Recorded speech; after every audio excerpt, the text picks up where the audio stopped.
اللہ اللہ اللہ۔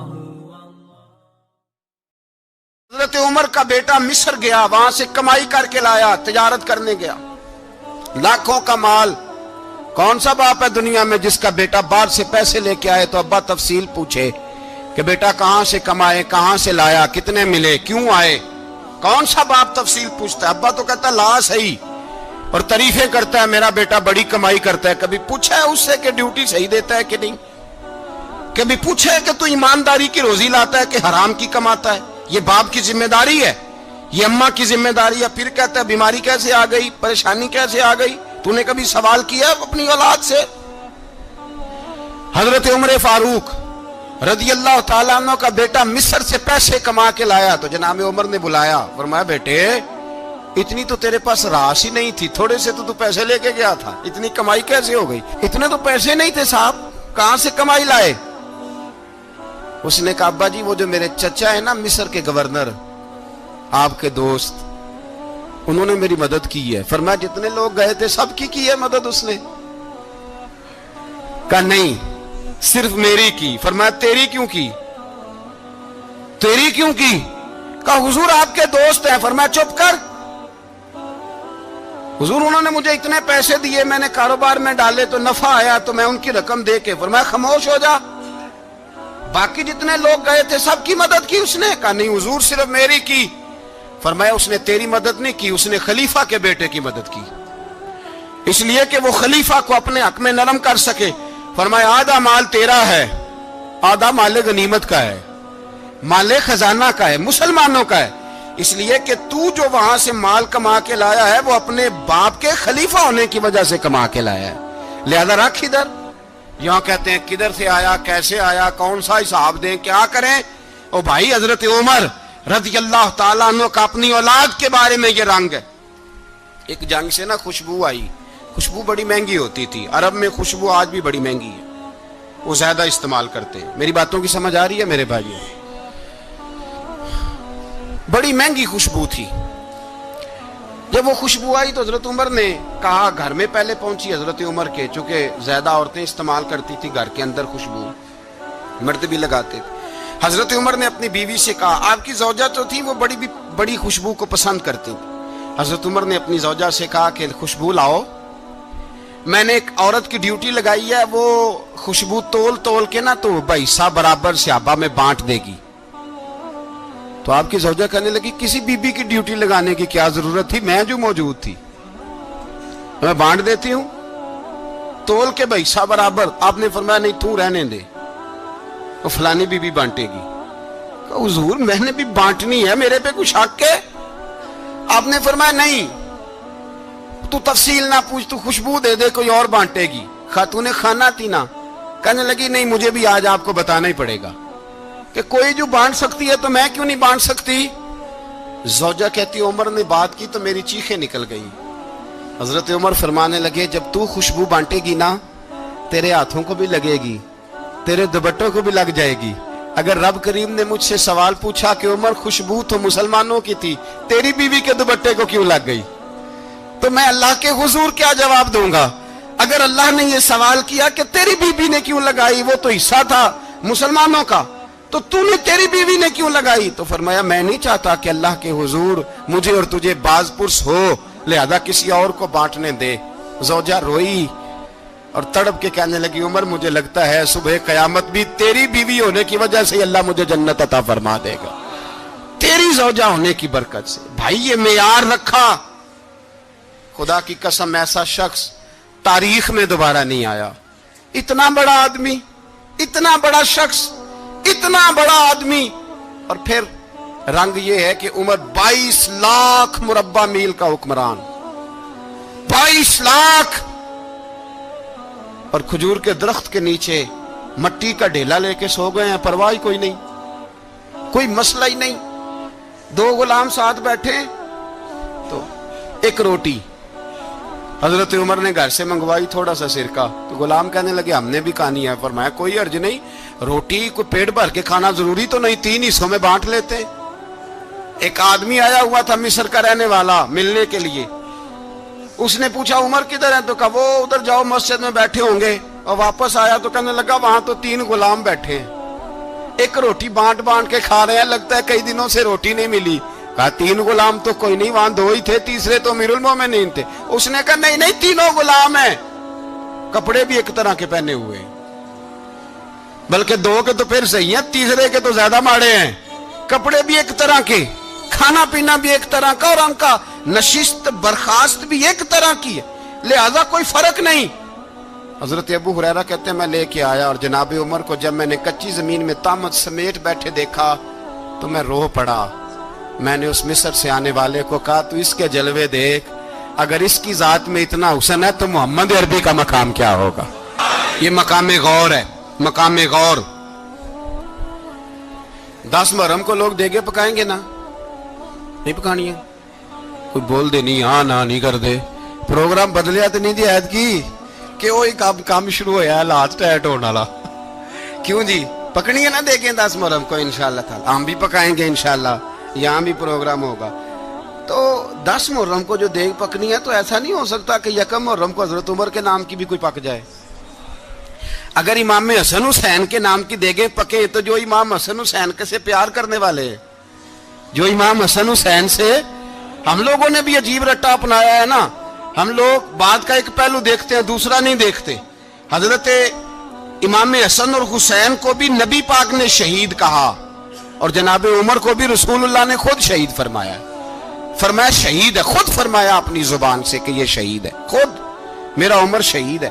تو ان کے نام کی دیگ نہیں پکنی چاہیے, اس طرف نہیں ہماری توجہ ہونی چاہیے. اور اہل بیت نبو, یہ بات میں پہلے بھی کرتا ہوں, آج پھر کرنا ضروری سمجھتا ہوں. اہل بیت کا پیار, سن لو کان کھول کے, اہل بیت کا پیار اگر ہمیں کسی نے سکھایا ہے تو سیدنا عمر فاروق نے سکھایا ہے. اہل بیت نبوت کی محبت اگر کسی نے سکھائی ہے تو کس نے سکھائی ہے؟ بول کے بتائیے. حضرت عمر نے. اہل بیت کا پیار ہمیں حضرت عمر نے بول کر کے سکھایا ہے. بھائی یاد رکھیں, کسی کی طاقت نہیں تھی دم مارنے کی حضرت عمر کے سامنے, طاقت ہی نہیں تھی. کیسر و کسرا کانپ جاتے تھے, جرت ہی نہیں کرتے تھے حضرت. اور ہمارے تو تعلقات بڑے ہیں نا غیروں سے. حضرت ابو موسیٰ اشعری رضی اللہ تعالیٰ عنہ فرماتے ہیں میرا منشی سائی تھا, وہ کاتب کہتے تھے وہ لوگ, میرا حساب کتاب عیسائی تھا. تو فرماتے ہیں ایک دن میں نے وہ سارا حساب کتاب لین دین کے حضرت عمر کو دکھائے تو فرمانے لگے جس نے لکھے ہیں اس کو بلاؤ. کہنے لگے وہ ضرور مسجد نہیں آ سکتا. کیوں نہیں آ سکتا؟ کہنے لگے وہ عیسائی ہے. کہتے ہیں حضرت عمر جلال میں آ گئے. آپ فرمانے لگے جنہیں رب دور کرتا ہے تم کیوں قریب کرتے ہو؟ جنہیں اللہ دور کرتا ہے. فرمایا تم غیروں کو اگر عہدے دو گے تو اپنوں کا کیا بنے گا؟ اگر تم غیروں کو عہدے دو گے تو اپنوں کا. یہ سوچ ہے جو آج برما کے مسلمانوں کے لیے بھی ضروری ہے. کہا اگر تم غیروں کو عہدے دو گے تو اپنوں کا. ہم نے غیروں کو عہدے دیے تو دیکھا نا اپنے کس طرح کاٹے جا رہے ہیں. غیروں کو جو عہدے دے دیے جرانے سارے غیروں سے, روز دعویٰ ہوتا ہے چین ہمارا سجن ہے, چین ہمارا دوست ہے.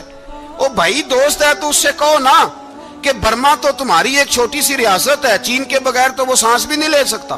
اس کو کہو نا اس حکومت پہ دباؤ ڈالے. لیکن ہم لوگوں نے غیروں کو عہدے دیے تو اپنے پس گئے. حضرت عمر کہتے تھے ذمی کا ہم ادب کریں گے, ذمی کافر کا ہم, ایسا کافر جو مسلمان ریاست کو قبول کرے, بدامنی نہ پھیلائے. ایک آدمی کو آپ نے دیکھا آنکھوں سے نابینا ہے اور بھیک مانگ رہا ہے, تو حضرت عمر کو نظر آ گیا. فرمایا کون ہو؟ اس نے کہا میں یہودی ہوں. فرمایا بھیک کیوں مانگتے ہو؟ کہا جب تک تندرست تھا مسلمانوں کو جزیہ دیتا تھا, بوڑھا ہو گیا ہوں کیا کروں. حضرت عمر نے گھوڑے کی پشت پہ بٹھایا, کافر کو گھوڑے کی پشت پہ بٹھایا اور بٹھا کے مدینے لائے. حضرت علی شیر خدا وزیر خزانہ تھے. فرمایا علی اس کا وظیفہ جاری کرو. کہا یہ کون ہے؟ فرمایا یہ یہودی ہے لیکن یہ ہمیں جزیہ دیتا رہا, بوڑھا ہو گیا بیچارہ, بھیک مانگنے پہ مجبور ہے, ہماری حکومت کے اندر رہتا ہے, اس کا پورا وظیفہ جتنا خرچہ اتنا وظیفہ لگاؤ. حضرت علی کہتے ہیں میں وظیفہ لگا رہا تھا اور وہ میرے نبی کا کلمہ پڑھ رہا تھا, وہ رسول اللہ کا کلمہ پڑھ رہا تھا. یہ مزاج, یہ نہیں کہ کافر. حضرت عمر نے گورنروں کو خط لکھے تھے کہ زبردستی کسی کو مسلمان نہیں کرنا, جہاں ان کی عبادت گاہیں بنی ہو گرانی نہیں, کوئی مندر کوئی گرجا ضائع نہیں کرنا. اسلام سب کو جینے کا موقع دیتا ہے، پر بےایمانوں، ظالموں، بدذاتوں، تمہیں یہ کہتا ہے کہ ہم تمہیں جینے کا موقع دیتے، تم بھی مسلمانوں کو جینے کا موقع دو۔ یہ جہاں بستے ہیں، جہاں رہتے ہیں، انہیں وہاں جینے کا موقع دو، انہیں بھی اللہ اکبر کہنے کا موقع دو، انہیں بھی قرآن پڑھنے کا موقع دو، انہیں بھی رسول اللہ پر درود پڑھنے کا موقع دو۔ ہمارے ملک میں عیسائی اپنی مرضی سے کھلے عام تبلیغ کرتے ہیں، یہاں تو چینل چلائے ہیں عیسائیوں نے۔ کسی مذہبی جماعت نے کبھی جلوس نکالا ہے کہ عیسائیوں کا چینل بند کرو؟ بولے نکلا ہے کہ نہیں نکلا؟ کتنے ظلم کی بات ہے۔ ہم جب غیر کو اتنا تحفظ دیتے ہیں، اتنا تحفظ دیتے ہیں، ہم نے دیکھا ہے، مجھے بیسیوں لوگوں نے عید پہ ٹیلی فون کیے کہ عیسائیوں کو قربانی کا گوشت دے لیں، مجبور ہیں جی، دروازے پہ آ گئے ہیں، ہمارے کام کاج کرتے ہیں۔ بیسیوں لوگ، عام آدمی کے دل میں ان کا اتنا جذبہ ہے، وہ مسائل کا بیان کرنے ایک علیحدہ بات، لیکن ہمارے دل کافر کے حق میں بھی نرم ہو جاتے ہیں۔ تم کس قدر زیادہ بے ایمان ہو، اور کفر کس قدر زیادہ ذلیل ہو گیا ہے کہ مسلمان کے حق میں نرم ہوتا ہی نہیں۔ اور اس سے بڑے ذلیل وہ ہیں جو ان ذلیلوں کے سپورٹر ہیں، وہ کسی عرب ملک کے حکمران ہو یا کسی اور جگہ کے، وہ بڑے ذلیل ہیں جو ان ذلیلوں کے سپورٹر ہیں، جو برما کی بچیوں کے قتل پر اپنی حکومتیں چمکا رہے ہیں، انہیں شرم نہیں آتی۔ اس قدر مسلمان تڑپا ہے، لیکن ان بے غیرتوں کو ذرا ہوش نہیں آئی، اور یہ ان کے کماش، ان کے دلال جو ہر جگہ ان کی سپورٹ کر کے اپنی حکومتیں قائم کرتے ہیں، ان بے ایمانوں کو پتہ نہیں کہ کب ان پر اللہ کا عذاب اترے گا اور کس طرح ان کے پرخشے اڑیں گے۔ تمہیں اپنی ذلت اور رسوائی نظر نہیں آ رہی کہ زمین کس طرح تمہارے لیے تنگ ہو گئی ہے؟ اس سے زیادہ اور تمہاری رسوائی کیا ہوگی؟ ڈرو اللہ سے، اور یہ تو دنیا کا عذاب ہے۔ ان بطش ربک لشدید، میرا رب کہتا ہے قیامت تو قائم ہونے دے، اتنا سخت تیرے رب کی پکڑ ہے، اتنی کسی دوسرے کی ہو سکتی؟ یاد رکھیں اور تھوڑا احتیاط کریں ہم سب لوگ بھی، جو ہم لوگ آدھی زبان بول کے بھی ان کی سپورٹ کرتے۔ اب شرم آنی چاہیے ہمیں ان حکومتوں کی سپورٹ کرتے جو مسلمانوں کی لاشوں کے اوپر حکومتیں قائم کرتے ہیں، شرم آنی چاہیے۔ بہرحال بات دور نکل جائے گی، اور میں اپنے مضمون پہ رہتا ہوں۔ اہل بیت کا پیار اگر سکھایا ہے تو جناب عمر نے سکھایا ہے رضی اللہ تعالی عنہ، امام حسن ملنے۔ آپ یقین کریں، میں جب اس واقعہ کو پڑھتا ہوں تو میرا دل جھوم جاتا ہے۔ میں کہتا ہوں یار، ڈاڈا ہونا اپنی جگہ پہ، عشق ہونا اپنی جگہ پہ، انسان کا باوقار ہونا اپنی جگہ، جہاں کھڑے ہونا تھا وہاں یہ کھڑے ہوتے تھے، اور جہاں جھکنا تھا وہاں یہ ان لوگوں میں اقبال نے کہا تھا، تیری نگاہ ناز سے دونوں مراد پا گئے، عقل غیاب و جستجو، عشق حضور و اضطراب۔ جہاں اگر آیا ہے سامنے کیسر و کسرا تو عمر جیسا دلیر کوئی نہیں، اگر سامنے آیا ایران کا بادشاہ تو عمر جیسا تگڑا کوئی نہیں، اگر آیا ہے سامنے غسان کا بادشاہ تو عمر جیسا عادل کوئی نہیں، لیکن اگر علی کا بیٹا آیا ہے، اگر فاطمہ کے لال پارے آئے ہیں، تو پھر فاروق اعظم سے جیسا محب کوئی نہیں، پھر ان سے جیسا پیار کرنے والا کوئی نہیں۔ اندر بیٹھے ہیں جناب عمر، اندر تنہائی میں کچھ وزیروں سے گفتگو ہو رہی ہے، میٹنگیں جاری ہیں۔ آپ کے بیٹے ملنے آئے جناب عبداللہ ابن عمر، ابا جی ملنا ہے، بات ٹھہرو، بات کر رہا ہوں، کوئی نہ اندر آئے۔ صاحب زیادہ باہر کھڑا ہے، تھوڑی دیر گزری تو امام حسن بھی آ گئے۔ کون آئے؟ آپ کو جو ملے گا امام صاحب کا نام لینے سے، وہ سردار ہیں جنتیوں۔ کون آئے؟ سارے بولیے، امام حسن، تیری نسل پاک میں ہے بچہ بچہ نور کا، تو ہے نور تیرا سب گھرانہ۔ امام حسن آئے تو حضرت عبداللہ ابن عمر کو دروازے پہ کھڑے دیکھا، کہا امیر المومنین کہاں ہیں؟ کہنے لگے حضرت عمر کے بیٹے۔ کہنے لگے وہ اندر بیٹھے، کچھ میٹنگ ہو رہی ہے، اور انہوں نے کہا کوئی اندر نہ آئے، لیکن آپ جانا چاہیں تو چلے جائیں، آپ جانا چاہیں تو، تیری نسل پاک میں ہے بچہ بچہ نور، آپ جانا چاہیں تو چلے جائیں۔ تو انہوں نے کہا جب آپ باہر کھڑے ہیں تو مجھے کوئی اتنا ضروری کام نہیں، اور ابھی زور کی نماز تھوڑی دیر میں ہوگی، میں مسجد میں مل لوں گا امیر المومنین سے۔ یہ بات کہہ کے امام حسن چلے گئے۔ یار اتنی بڑی بات نہیں تھی، اتنی بڑی بات نہیں تھی۔ وہ میرے استادوں کا بیٹا بھی آئے تو کہا ٹھیک ہے جی، وہ سوئے ہوئے ہیں تو کوئی غرض نہیں یار، میں ٹھہر کے آ جاؤں گا، کوئی بڑی بات نہیں تھی، دیکھا جائے تو بڑی بات نہیں تھی، پر بات بہت بڑی تھی، اس لیے کہ یہ خالی حسن نہیں، یہ حسن ابن علی ہے، یہ حضرت فاطمہ کے لخت جگر، حضرت عمر باہر نکلے, عبداللہ ابن عمر سے پوچھا کوئی آیا تو نہیں؟ تو کہا حضور امام حسن آئے تھے. تو کہا پھر شہزادے کو اندر کیوں نہیں بھیجا؟ کہا میں نے کہا تھا. وہ کہنے لگے اگر امیر المومنین مصروف ہیں تو میں ظہر میں مل لوں گا. حضرت عمر رونے لگے, فرمایا بیٹے تو نے اچھا نہیں کیا. پھر مسجد نہیں گئے, سیدھے امام حسن کے دروازے دستک دی. امام حسن باہر آئے, کہا شہزادے آئے تھے تو ملے کیوں نہیں؟ تو امام حسن کہنے لگے حضور آپ کا اپنا بیٹا دروازے پہ کھڑا تھا, آپ کا اپنا بیٹا دروازے پہ کھڑا تھا, اور منع بھی کیا تھا آپ نے تو میں زور میں مل لیتا. حضرت امام حسن فرماتے ہیں جوش جذبات میں جناب عمر نے سر سے پگڑی اتار دی, جوش جذبات میں. کہنے لگے حسن میرے بیٹے کا اور آپ کا کیا مقابلہ؟ کیا اس کی ماں کا نام فاطمہ الزہرا ہے؟ کیا اس کی نانی کا نام خدیجۃ الکبریٰ ہے؟ کیا اس کے نانے کا نام محمد مصطفیٰ ہے؟ آپ کا اور اس کا کیا مقابلہ؟ پھر رو پڑے اور کہنے لگے بیٹے میں مکے کے صحراؤں میں اونٹ چرایا کرتا تھا, یہ جو میرے سر پر عزت کے بال ہیں یہ تیرے نانے کے اگائے ہوئے. میں مکے کے خبردار شہزادے خبردار. او بھائی اہل بیت نبوت کے ادب کا رنگ اگر سکھایا ہے تو سیدنا عمر نے سکھایا ہے. حضرت عمر فاروق اتھارٹی ہے, اسلام کی اتھارٹی. یکم محرم حضرت عمر کی شہادت ہے. یہودی بول اٹھا, کافر بول اٹھا. اگر 6 مہینے عمر دنیا میں اور رہتے تو دنیا میں کوئی کافر موجود نہ ہوتا. 6 مہینے. اور جب اس بطل جلیل کا جنازہ اٹھا, اللہ بخاری پڑھیے نا, اللہم ارزقنا شہادت فی سبیلک, اللہ بسترے کی موت نہ دینا, شہادت کی دینا. عمر شہید ہوئے, مسجد نبوی میں نماز پڑھاتے, اور جب جنازہ اٹھا تو مدینے کا پھر پیچھے جو دلیر بچے وہ مولا علی تھے. مولا علی, جناب عمر کا جنازہ اٹھا تو سب سے پہلی ہائے جو نکلی وہ حضرت علی کی زبان سے نکلی, اور حضرت علی کی ساری داڑھی آنسوؤں سے بھر گئی.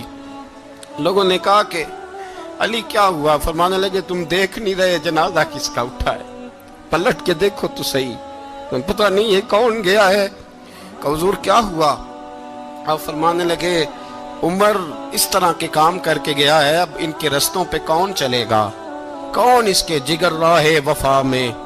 میں نقش ایسے چھوڑ آیا ہوں, میں جس منزل سے گزرا ہوں وہ اب تک یاد کرتی ہے.